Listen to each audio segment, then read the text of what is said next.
wanted to share the model that I've created for this, capturing the harness. Now the harness is still too long in this case, but I've got it now where it's fairly tight, and I have a method of anchoring the wiring so that it's going to stay uptight and out of the way, and it's not going to look as clunky as all of this. What I came up with was going through the concept last night, and I wanted to bury the connectors into the frame, into the ashpan. The ashpan is really thick, so I brought it down about 2 mils, set it down inside, and then the clamp to hold it down can be just a simple clamp, just a simple 1 bolt, screw it down. So I went ahead and printed one to verify the idea of the little divoted tray, and the you can see a little bit of it, but it's in there, and the parts fit in it, and then I can do the clamping and stuff. So I went through what I needed for the sizes and the dimensions, and I put all that in, and then I just completed the CAD file. A bright light in here somewhere. I just completed the CAD file, and oh, it's this light. I'm so dumb. Okay, there you go. So here's the tray, and I've made some openings in the exits so that the wiring has some routing, and it's going to go, the routing up into the engine is just going to go straight up on either side of the armature, and then up on top of the engine. The wires will be pulled out and put where they need to go. On this back side here, they're going to straddle the pivot pin for the connector bar, and then the wiring is just going to come out and go right into the tender, right from here, straight in.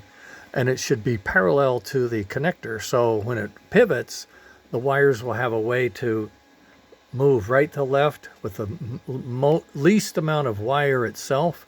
And if there is a slack, like I have maximum slack here, I won't need that. If there was some slack, so that when you're going straight, there's a little loop, and if you turn to the left, you pull that loop out, it won't hit the wheels, it won't drag on the track. It'll just hang in between the two parts where it's going to come in and out. Now this is the bottom side, so you won't see any of this. And when you do see it, it's not going to look like, you know, somebody put some massive thing underneath. It's going to be a lot more tidy, and it's going to be about at least half the size of this. This is the one where I actually I filled in the holes and made new holes and just really reworked the snot out of this with my little hand tool here. This is like a stick that you can print with.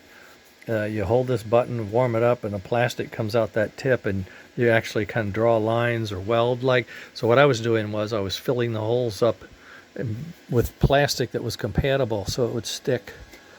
And then once I got that done, I used this other thing wherever it went. It was here a minute ago, and I used it to cut my way out. This is a hot knife type of thing, so I could move the plastic around. So I molded the plastic, so to speak, using those hand tools to mock this up, and now I can print them in the final form, and it's going to take about 2 hours, so I'll come back about 7:30 and pick this off.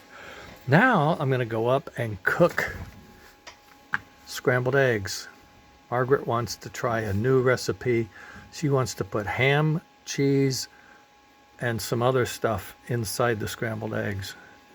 That's what the CAD file looks like that we're printing right now. The gray is support and the blue is the part. Okay, that's it. I gotta go later.